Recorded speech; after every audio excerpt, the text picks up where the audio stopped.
There are three main things I really wish I knew when I first got this excavator.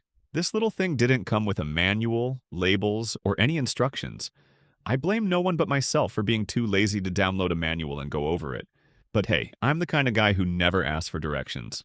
So why should this be any different? The day I got it, I jumped straight into digging up some tree roots without a second thought. Little did I know there were a lot of things I should have done first. The first thing was checking and changing the engine oil. I knew I needed to check the motor oil, but I didn't realize just how urgent it was. Turns out this thing shipped with only a little bit of break-in engine oil, and it was way below the minimum level. Luckily, when I filled up the fuel, I got curious about where the oil dipstick was, and that's when I discovered I was so close to blowing the engine. That immediately became my top priority, so I jumped online, did my research, and learned everything about the oil type, greasing points, and changing the hydraulic oil. Now, changing the engine oil wasn't as easy as I thought. The drain plug was not in the most convenient spot. If I had just pulled it out without a plan, I'd have motor oil everywhere. The best way to do this is with an oil drain extension. But I didn't have one, and I needed to get the oil changed ASAP. So I came up with a less than ideal plan to get it done. If you're new to these engines, here's something to note.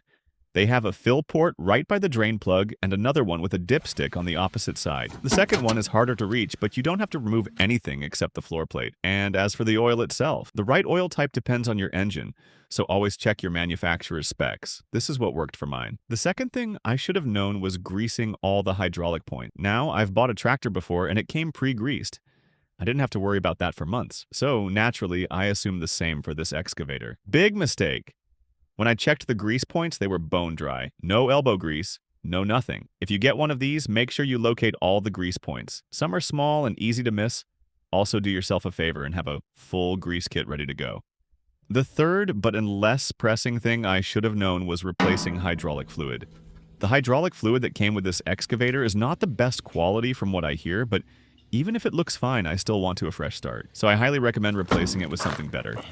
I haven't had a chance to change mine yet, but I plan to do it in the next week or two. Once I get that done, I'll post an update video so you all can see the whole process.